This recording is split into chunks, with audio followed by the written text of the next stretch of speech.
what will happen the next day if the forex market is normal. So in this video strictly I shall be talking about the origin of forex trading. As of now, you see that most of the traders are using sophisticated high-speed trading logarithm. Some are using bots. For us to understand the origin of forex trading, allow me to travel back in time. Forex trading is a global marketplace where we buy and sell one country's currency for another. The reason as to why we do this is simply because in the world that we now, we have many countries, and of which each and every country has its own currency, and yet we do conduct a lot of business in the places, and we need to pay the person buying from their own currency. So forex trading has been existing from the ancient time. We have been seeing currency swaps have been in existence as merchants were exchanging value across borders, and this existed in places like Mesopotamia, China, and the Indus Valley. Yes, people used a system that was known as barter trade, and these were exchanging goods and services for one service or the other. For instance, if you had a goat, you would definitely exchange it for a cow. Unfortunately, as the trading routes expanded, the problem of finding someone who had exactly what you wanted became a problem. So communities found a solution, and they began using what we call as commodity money. At first they used shells and metal ingots, but later introduced standard coins made of gold and silver, hence making the first hint of forex. Later on, as the Greek merchants traveled to Europe and Chinese civic traders sold goods to the Persians, this converted one kingdom's coin to another, and this operated near the ports and city gates, hence performing the highest form of foreign exchange. In the Middle Age, as the long distance trade flourished, you see that there was introduction of banking houses and bills of exchange in Europe.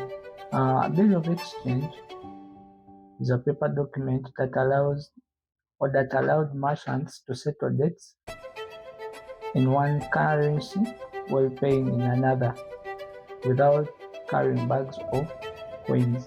Yes, and this was done to reduce on the risk of safety, and later on became the backbone of foreign exchange around the 12th and 15th century. As the Italian banking families in cities such as Florence and Venice became international trade hubs.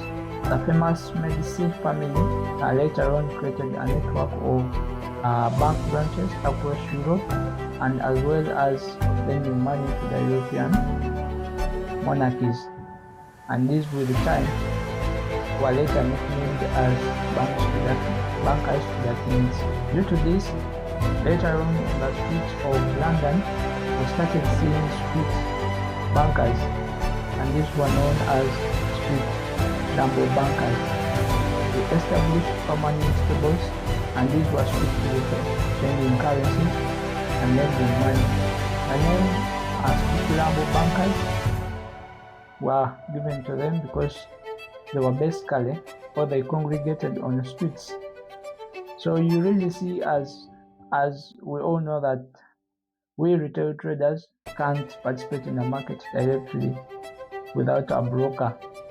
Yes, so we are now seeing the origin of brokers, because when you look, as we said, in the between the 12th and the 15th century, we are seeing the street level bankers coming into the forex market.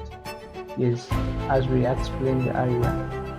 Later on in 1969, the Dutch created what they termed as the Amsterdam Exchange Bank. As we discussed earlier on, we said foreign exchange is a global marketplace where we exchange. So in the 1609, we are seeing that the Dutch are now creating what we call an exchange bank, and this was one of the first central clearing bank where merchants will deposit their coins and receive standardized account balance regardless of the coins quantity and quality. This was a major step towards the modern foreign exchange. In 1694 came the issuance of banknotes, and these were backed up by the bank gold reserves. This occurred in the banks of London, so laying the ground for the modern concept of fiat money, which was later on backed up by physical commodity that were tied to a trusted central institute. Later on, during the expansion of the European empires, that was during the colonial trade, which spanned across America, Africa, Asia, currency exchange became a routine business for merchants and shipping companies. This was around the 18th and the 19th century. Later on, around the 19th century still, Britain also adopted what we term as the gold standard. They fixed a specific amount of pounds, a specific rate for gold. However, with the time, later in the next decades, this was followed by major economies. This meant that if you had, let's say for instance, $1,000, you could go to the treasury and exchange it for an equivalent amount of gold. This made currencies more reliable because the government could now no longer print the money as they wanted to, as well as making the exchange rates between major currencies become more stable and predictable. This encouraged international investment and cross-border trades. So because of the reliable major currencies and then the stable exchange rates that were established, we now saw that a class of professional currency brokers emerged, and these were dealing with basically bills of exchange and gold banknotes. In the early 20s, nations later on abandoned the gold standard, and this was basically due to the World War and instability that was created during that time. The reason as to why most of the countries abandoned this was simply because there was need to print more money to finance the war. And you know what else could be happening during war and instability. Definitely the exchange rates suddenly inflated and speculations rised. So currencies became more volatile, therefore setting the stage for a new global market framework. So after most of the countries had abandoned the gold standard, as we said, this was due to the World War and then the instability that was created among nations. There was need to stabilize the economy and stabilize the exchange rates. So in July, that was 1944, representatives of the 40 light nations met in Britain and signed what we call the Bretton Woods Agreement, which was later then became a new hemisphere to design a stable post-war monetary system. In the agreement, it was concluded that all major currencies were to be pegged to the US dollar, and the pegged US dollar to the gold at 30 US dollar ounce. So instead of you exchanging US dollar for gold, you would now exchange your dollar for something that was pegged to the gold, for instance like the British pound. This agreement later on created a stable environment that facilitated post-war recovery and growth for nearly 3 decades. The exchange rates were later fixed, and the Forex market existed strictly mainly for the governments, central banks, and large commercial institutes.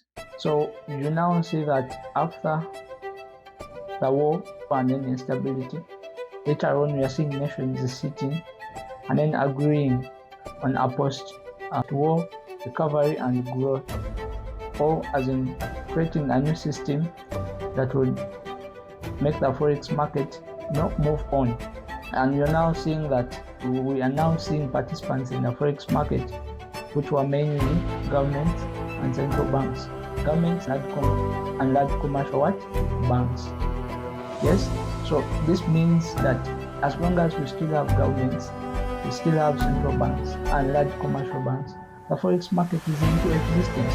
Because ideally, and if you've been following me, you really see that forex trading exists simply because we need a stable environment.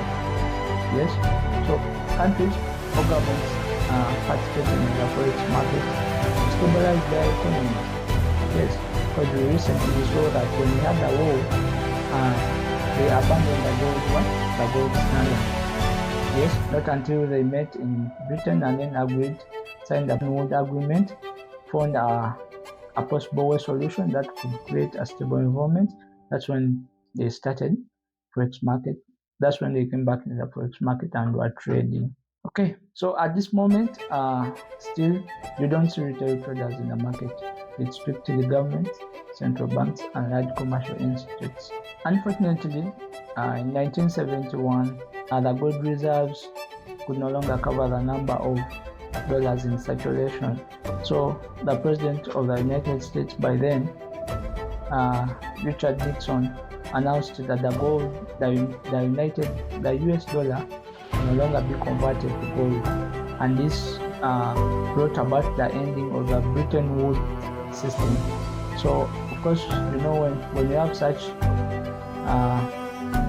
such political confluences, currencies begin to flow.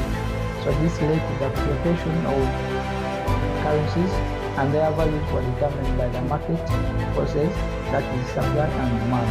This later on led to high volatility in the forex market, and later on to more instruments and regulations to manage the risk.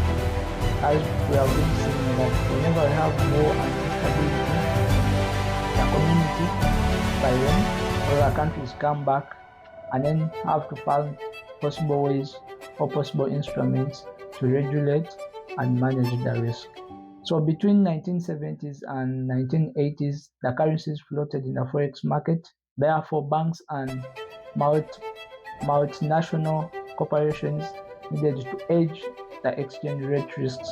So later on, we are seeing that forex trading to major cities like London, New York, Tokyo, and later to Singapore and Hong Kong, with brokers connected by phone lines to dealer rooms to lead orders to different markets. By the end of the 1970s, the forex market became a 24-hour global network, and later on, we see that there was a system introduced that we call the Eli Toronto Port system, like the routers being launched in 1973. This allowed dealers to see live markets.